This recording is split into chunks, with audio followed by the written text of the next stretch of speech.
Hi everyone, आज हम बात करते हैं साइंस के एक और नए फैक्ट की। आज हम बात करते हैं घरों में यूज होने वाले वाटर सप्लाई पाइपलाइन की, उसमें यूज होने वाले मटेरियल की, प्लस टैब में यूज होने वाली मटेरियल की। आज हम देखेंगे कि किस तरीके से हम मटेरियल का सिलेक्शन करते हैं इस पूरी असेंबली के लिए, और मटेरियल का सिलेक्शन किस तरीके से पूरी की पूरी असेंबली की लाइफ को अफेक्ट करता है। इस वीडियो के माध्यम से हम 3 चीज़ों के आंसर को जानना चाहेंगे। पहली चीज़ कि हम house hold water supply pipeline के अंदर यूज होने वाले मटेरियल का सिलेक्शन हम किस तरीके से करते हैं। दूसरी चीज़, ये मटेरियल की लाइफ को किस तरीके से इफेक्ट डालता है। और तीसरी चीज़ हम जानेंगे कि यहाँ पर कोरोजन फिनोमिना किस तरीके से होता है और किस तरीके से वो पूरी की पूरी असेंबली की लाइफ को अफेक्ट करता है। अमूमन आपने देखा होगा कि घरों में यूज होने वाले पाइपलाइन में जो मटेरियल यूज होता है उसको हम बोलते हैं गैल्वेनाइज कार्बन स्टील।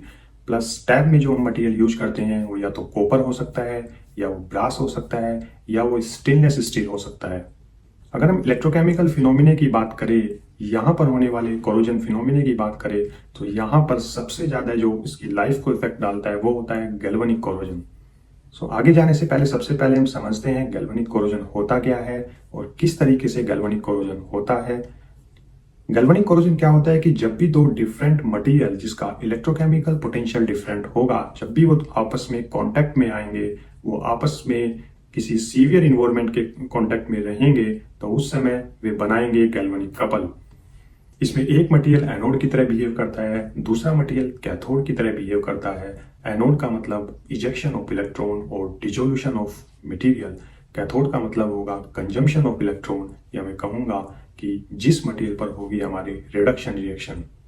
हमेशा गैल्वेनिक कोरोजन उस एरिया में सीवियर होगा जहां पर दोनों मटेरियल आपस में कांटेक्ट में होंगे, या जहां पर इन दोनों मटेरियल का आपस में ज्वाइंट बना होगा, वहां पर गैल्वेनिक कोरोजन होने के चांसेस सबसे ज्यादा होंगे।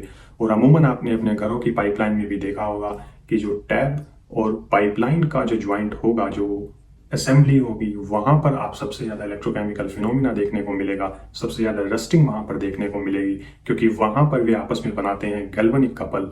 आइए हम जानते हैं कि क्या हम इस गैल्वेनिक कपल को अवॉइड कर सकते हैं और क्या इसको मिनिमाइज कर सकते हैं, और इस तरीके की मटेरियल कॉम्बिनेशन का हम क्यों यूज करते हैं। हम सेम मटेरियल भी यहाँ पर यूज कर सकते हैं क्या, क्यों हमें डिफरेंट मटेरियल को यूज करने की जरूरत पड़ी, और किस तरीके से हम मटेरियल के सिलेक्शंस करते हैं।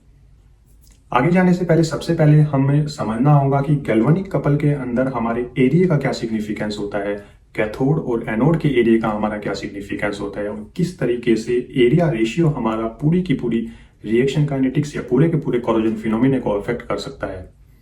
जैसा कि मैंने बताया, गैल्वेनिक कोरोजन में एक मटेरियल एनोड की तरह बिहेव करेगा, एक मटेरियल कैथोड की तरह बिहेव करेगा, और यहाँ पर होगी हमारी रिडॉक्स रिएक्शन। रिडॉक्स रिएक्शन एक रिवर्सिबल रिएक्शन होती है। इसमें एनोड से आने वाले इलेक्ट्रॉन भी रिएक्शंस की काइनेटिक्स को अफेक्ट कर सकते हैं, और कैथोड पे कंज्यूम होने वाले इलेक्ट्रॉन भी हमारी पूरी की पूरी रिएक्शन काइनेटिक्स को अफेक्ट कर सकते हैं। इसको हम इस तरीके से भी देख सकते हैं कि एक हमारे पास सोर्स है, सोर्स का मतलब जहां से हमारे इलेक्ट्रॉन आने वाले हैं। दूसरा हमारे पास सिंक है, सिंक का मतलब जहां पर हमारे इलेक्ट्रॉन्स का कंजम्पशन होने वाला है।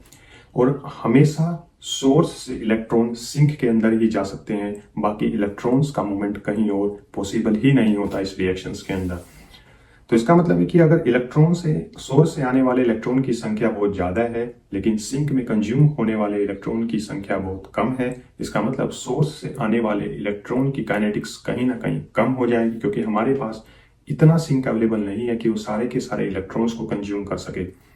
इसका मतलब जब भी हमारा एनोड का एरिया ज्यादा होगा, कैथोड का एरिया कम होगा, इसका मतलब कैथोड पर रिड्यूस होने वाले इलेक्ट्रॉन की टेंडेंसी कम हो जाएगी, क्योंकि इतने इलेक्ट्रॉन्स वहां पर एकोमोडेट नहीं हो सकते। तो कहीं ना कहीं पूरी की पूरी रिएक्शंस हमारी डीएक्सेलरेट हो जाएगी, पूरी की पूरी रिएक्शंस काइनेटिक्स हमारी डीएक्सेलरेट हो जाएगी।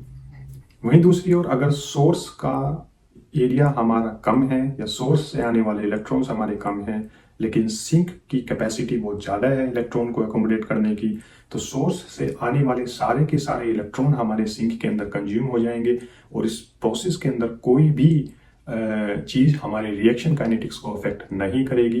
इसका मतलब है कि पूरी की पूरी रिएक्शंस काइनेटिक्स हमारी फास्ट होगी, इसमें कोई भी ऐसा फिनोमिना नहीं होने वाला जो रिएक्शंस काइनेटिक्स को डीएक्सेलरेट करे।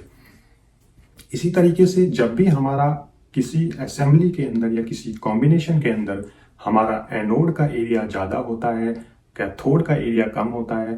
सो एनोड से आने वाले सारे के सारे इलेक्ट्रॉन हमारे कैथोड पर रिड्यूस नहीं हो पाते क्योंकि वहाँ सिंक की कैपेसिटी हमारी बहुत कम है। तो कहीं ना कहीं पूरी की पूरी जो रिएक्शन काइनेटिक्स है या जो गैल्वेनिक करंट है पूरा का पूरा उसकी काइनेटिक्स कम हो जाती है, वो डीएक्सेलरेट हो जाती है। दूसरी चीज, वहीं अगर हमारा कैथोड का एरिया ज्यादा है और एनोड का एरिया कम है, इसका मतलब है कि एनोड से आने वाले सारे के सारे इलेक्ट्रॉन हमारे कैथोड पर रिड्यूस हो सकते हैं। में हमारे पास कोई भी फिनोमिना रिएक्शन काइनेटिक्स को डीएक्सेलरेट नहीं करेगा, रिएक्शंस हमारी फास्ट होगी और इजेक्शन और कंजम्पशन ऑफ इलेक्ट्रॉन्स भी हमारा फास्ट होगा। ये देखते हैं हम अपने घर की वाटर पाइपलाइन असेंबली के अंदर, जैसे कि बताया कि टैप एक कैथोड की तरह काम करती है और जो गैल्वेनाइज आयरन होगा वो हमारा एक एनोड की तरह काम करेगा। और आपने देखा होगा कि घरों के अंदर जो हमारा गैल्वेनाइज आयरन होता है उसका एरिया हमेशा ज़्यादा होगा क्योंकि वही पूरे घर के अंदर सर्कुलेट होता है और टैब हमारा एक छोटा सा पार्ट होता है इस पूरी असेंबली के अंदर। इसलिए जब टैब को हम कैथोड बनाएंगे और उस गैल्वेनाइज आयरन को हम एनोड बनाएंगे तो गैल्वेनाइज आयरन से आने वाले सारे इलेक्ट्रॉन को हमारी टैब कंज्यूम नहीं कर पाएगी। इसका मतलब हमने कहीं ना कहीं इस पूरी की पूरी रिएक्शंस की काइनेटिक्स को अफेक्ट किया है और पूरे के पूरे गैल्वेनिक करंट को हमने डीएक्सेलरेट कर दिया। वहीं अगर हम टैब को एनोड की तरह बनाएं और उस पूरी की पूरी असेंबली को, उस पाइपलाइन को हम कैथोड की तरह बनाएं, इसका मतलब कैथोड का एरिया हमारा ज़्यादा हो जाएगा, एनोड का एरिया हमारा कम होगा। सो कहीं ना कहीं एनोड से आने वाले इलेक्ट्रॉन हमारे सारे कैथोड पर कंज्यूम हो जाएंगे और कोई भी चीज़ हमारी रिएक्शन काइनेटिक्स को अफेक्ट नहीं करने वाली और टैब का जो डिसोल्यूशन रेट होगा वो इतना फास्ट होगा कि विद इन ए 1 ईयर और 1-2 ईयर हमारी पूरी की पूरी टैब कोरोड हो जाएगी। दूसरी चीज, हमारे मन में सवाल उठता है कि क्यों नहीं हम सेम मटेरियल्स का यहाँ यूज कर सकते, टैब और वाटर पाइपलाइन के अंदर हम सेम मटेरियल का यूज क्यों नहीं कर सकते ताकि हम गैल्वेनिक कपल को भी अवॉइड कर सके। आइए जानते हैं हम सेम मटेरियल का यूज क्यों नहीं कर पाते। होता क्या है, जब भी हम टैब को बनाते हैं हम किसी ना किसी मैन्युफैक्चरिंग प्रोसेस का यूज करते हैं, या तो हम मशीनिंग का यूज करेंगे या हम कास्टिंग का यूज करेंगे।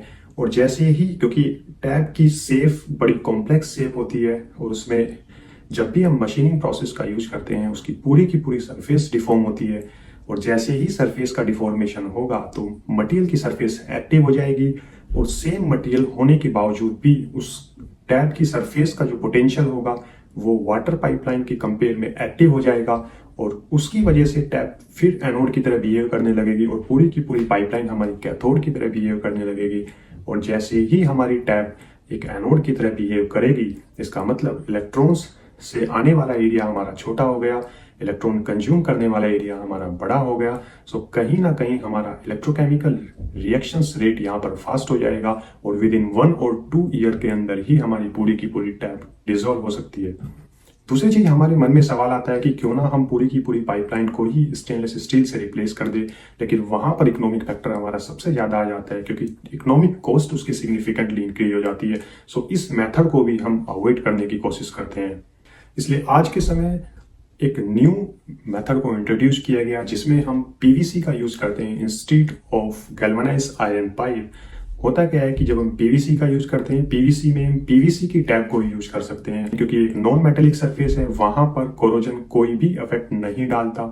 इसलिए सबसे बेटर ऑप्शन आज के समय माना गया है कि हम पूरी की पूरी मेटेलिक असेंबली को एक पीवीसी असेंबली के साथ रिप्लेस कर दें। सो इसी तरीके के साइंस के और फैक्ट जानने के लिए आइए हमारे साथ जुड़िए, हमारे चैनल को सब्सक्राइब करिए। Thank you.